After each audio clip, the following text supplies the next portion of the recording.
So as you can see, this is a 6-zone manifold, right?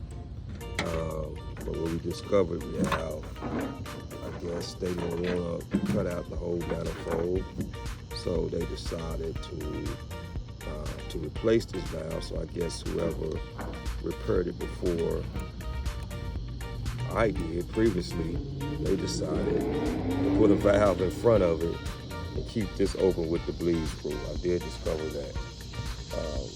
But this is there again, this is this 6-zone manifold, multiple pipe runs. But as you see, it's been in the ground,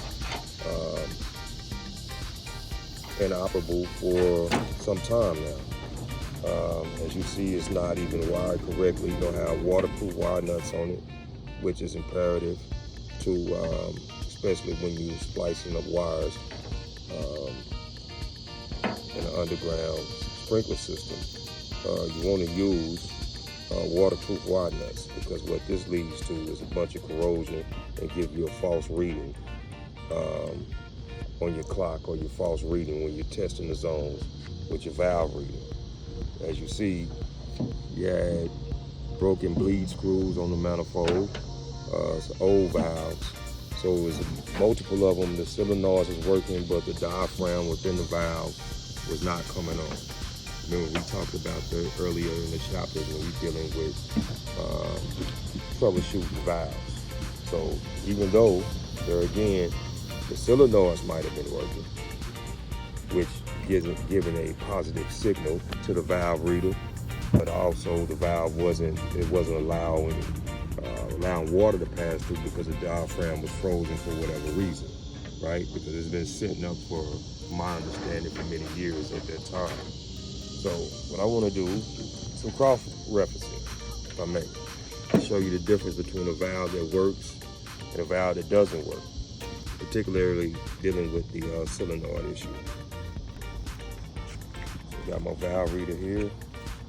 Like I said, you know, irrigation repairs and troubleshooting is subjective. Some want to use an ohm meter, that's fine. But I choose to use this to test my valves. It's easier for me, especially when you're familiar with how solenoids work in the various different brands and which they operate. As you see, got a positive reading saying good. With the valve thumping, the chatter on the valve, right? Always good to do this when you're especially in a manifold or you're trying to identify which valve is which of the lead wires is actually hooked up to what terminal or what zone, trying to identify the zone, or what valve controls each zone. This is a good way to identify that by putting on the chatter. Now we've seen what a good valve looks like, or a good solenoid rather. Let's go to a solenoid that took off another valve and see what it reads. All right, turn it off, reading short.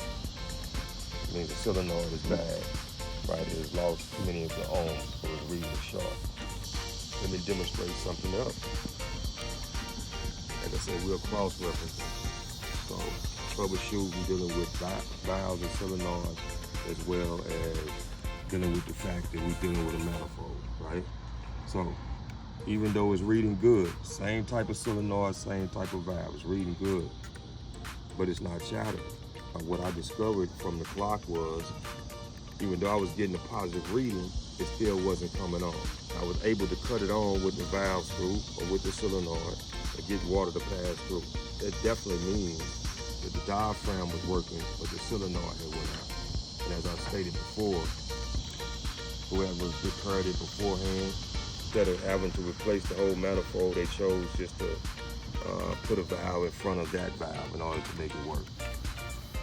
But you see, that's the reason they did it, because the solenoid wasn't operating correctly. But the diaphragm was open, so being that the diaphragm would open up through the bleed screw, which they had on, it allowed water to pass through the other valve that they installed, which was able to get water to that particular zone at once upon a time.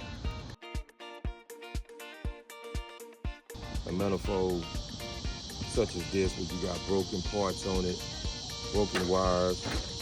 You see the wire system they have here, the whole infrastructure is flawed. It just pretty much, I think it would benefit you more and help prevent you from having to come back out a lot of wasted time if you just go ahead and just replace the manifold.